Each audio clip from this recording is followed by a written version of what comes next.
wanted to mention the situation of Raphinha because many Arsenal fans, Tottenham fans, Chelsea fans, Barcelona fans are asking me on Raphinha. Guys, on Barcelona side, still no fresh proposal, and it seems really unlikely for Barca to match the price tag Leeds are asking, £65 million.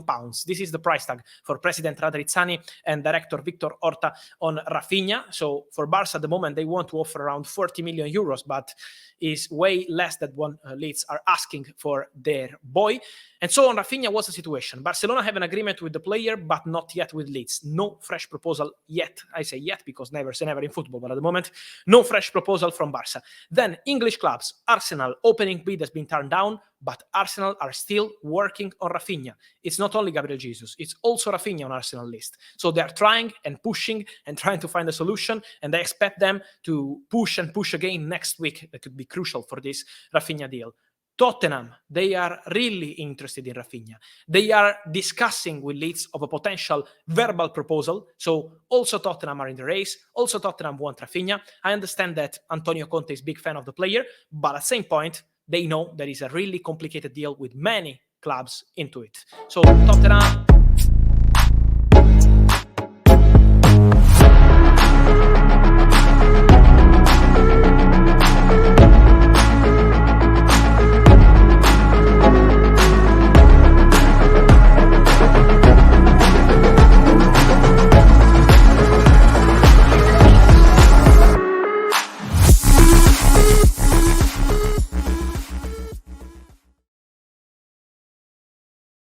Back, welcome to the Football Terrace. Raphinha appears to be the Premier League saga of the summer.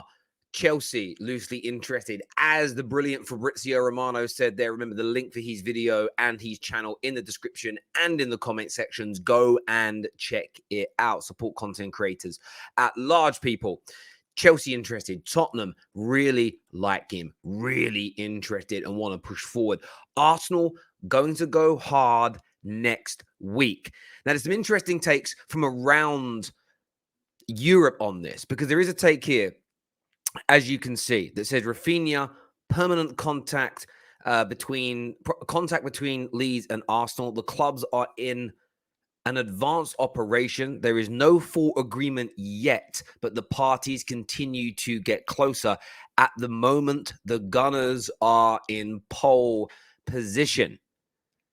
Now, Matteo's tweet here and information that he put out yesterday has been trending for the past 12 to 13 hours, Arsenal being advanced. Now, that's a different message from what Fabrizio Romano has said slightly. You know, he spoke about Arsenal pushing, Arsenal want, they're going back.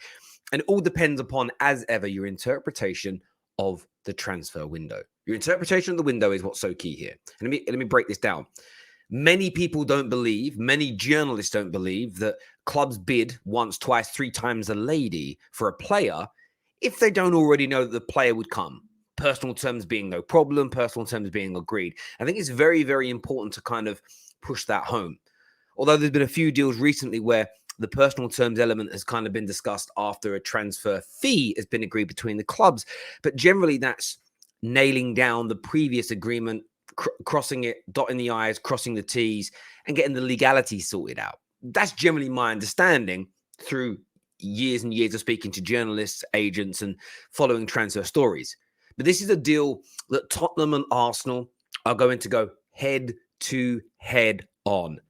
Now, as a content creator that covers the top six, this is the thing of beauty. Just last week, Arsenal and Chelsea fans debating who has the biggest pull. Now, I think what is really nicely positioned about this deal is that neither club can walk away from this point and say, actually, we weren't ever that interested. They can't do what Man United tried with Darwin. They can't try what Tottenham did with Christian Eriksen. Oh, there weren't really any real interest, so we're going to step away now because they're veering towards somebody else. Both clubs have put their flag in the sand and said, look, we're here to fight. We're here to go for this player. Barcelona are still many people's favourites, and it makes sense as to why. Raphinha agreed terms all the way back in February. The irony in it is this. He agreed with terms in February with Barca, but yet people don't want to believe that the English clubs agree terms before they bid for players. That's literally the typical lineage and process around these transfers. But Barcelona leading the race for him. However, Barca's situation, and listen, every single day, Barcelona fans DM me saying, no, there's no financial issues.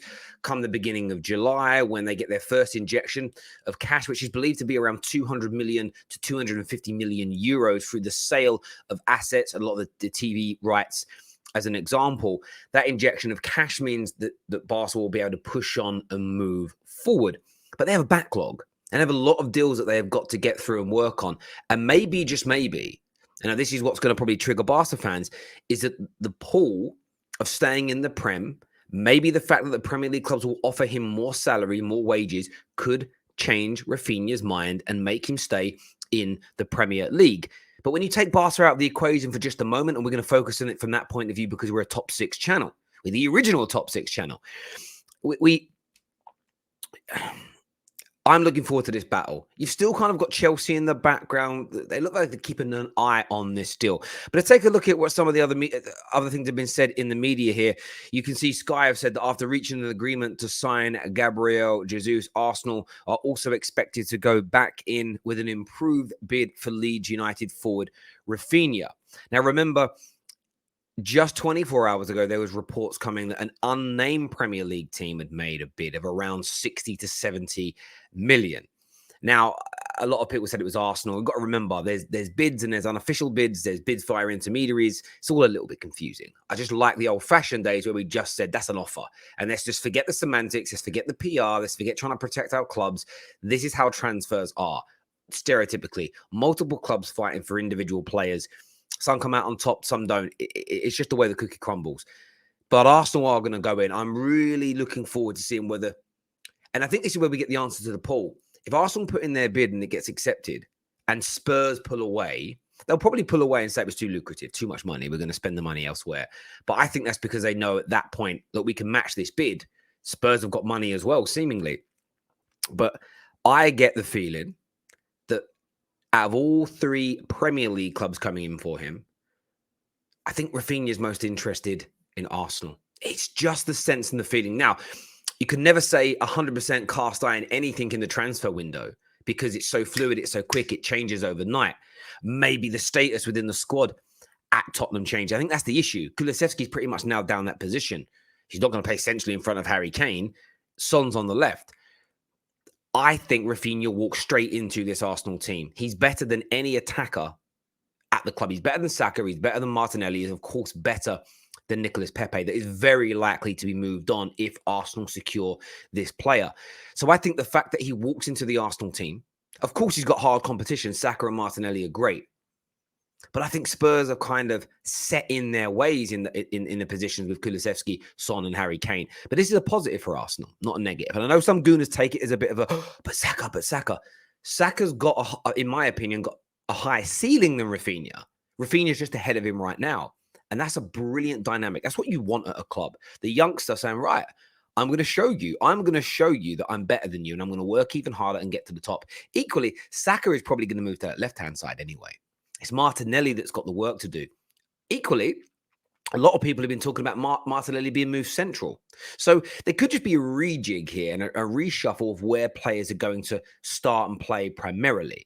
And that versatility is also a problem for your rivals. I don't want to go up against an Arsenal team, and I'm not sure whether Saka's going to be on the left or the right, where Martinelli's going to be. It makes it very, very difficult to prep. When I look back to one of the best football teams the Premier League has ever seen, 2007 through to 2009, Manchester United. Tevez, Ronaldo, Rooney.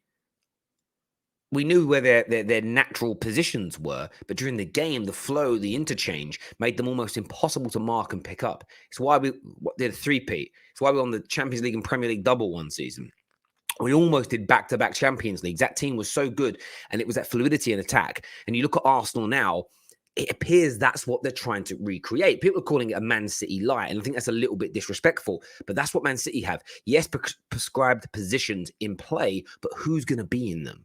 The flexibility in that City system, there's like flexibility within the kind of rigid approach, if that makes sense, that Bernardo Silva can start here, can start there. Gundogan can play here, he can play there. That's why City in the last few years, you've had these like peaks and trough moments from Silva, from Gundogan, in terms of being the main goal scorer. It's because they've gone into different roles within the system. But that flexibility, maybe it's more flexible than fluid, depends on your point of view. It doesn't really matter, is what Arsenal are going for here. And I think that is very attractive to Raphinha. Plus, they've made the first move. Making the first move, being brave enough to say, I am, is important to football players. They love this type of thing. Don't ignore it. You know, Manchester United making the first official approach for Christian Eriksen, make that big offer on the table, changes people's minds. He was set on London. Now he's seriously considering changing his mind and going to Man United. And Arsenal have done very much the same thing here, in my opinion. They've looked at it and gone, I think he could be ours. Now, it all depends on who you want to listen to, what journalists you trust the most. Of course, we've already heard from Fabrizio. Remember, the link for his channel is in the description and comment section. But Arsenal and Tottenham are both still working on Raphinha. No fresh bid from Barcelona as of now. 65 million is the asking price. And of course, after the Calvin Phillips deal, Leeds United are going to dig their heels in. We know that Chelsea Football Club are prioritizing Raheem Sterling. More from that a little bit later on today. But Arsenal, very, very strong position. Some reporting that they are in advanced operations and advanced moments with Leeds United. Others are kind of playing it down a little bit. Remember, there were certain journalists 5-6 days ago that said, listen, all relax, Jesus to Arsenal is done. Tuesday, Wednesday, Ben Jacobs said verbal agreements in place. It's pretty much done. Expected completion in 7 to 10 days. Oh, really? And then last night, you know, the Fabrizios, the Ornsteins, the Mike Keenans, they all came in and repeated that news. What I tend to find is, not tend to find, how I want to say this in the right way. I always go back. I go back through the timeline of news when one of the big boys, one of the big credible, you know, the Ornsteins, Fabrizio say things, because maybe, just maybe, the reports of Arsenal being advanced are true. But maybe because of the way the transfer market changes so quickly, a lot of these tier ones, you know, they want to maintain their credibility. So they just wait until they pretty much know it's going to be over the line now. And then they come in and then they confirm what's already been said by others. Now, Santi is a brilliant journalist who over the last 2 summers, you know, I've had DMs of him, conversations with him. Nobody really, he was sort of looked at as a tier 2, tier 3. Oh, I don't know if to trust him. This year, I'm seeing the Ornsteins and the Fabrizio sharing his news, propping up what he's saying. And that's almost like it's like the payoff that journalists get. And I think when journalists are new to the fray, they have to sort of earn their stripes by putting out the news earlier and taking those risks of the transfer market changing, a player changing his mind, a club going in a new direction, and taking some L's, as the transfer timeline would say on socials, but of course building up their credibility within the industry. And look, Arsenal could be advanced, but they're definitely going to be making a second approach. I want your views, I want your thoughts, I want your feelings. Until next time, take care, goodbye.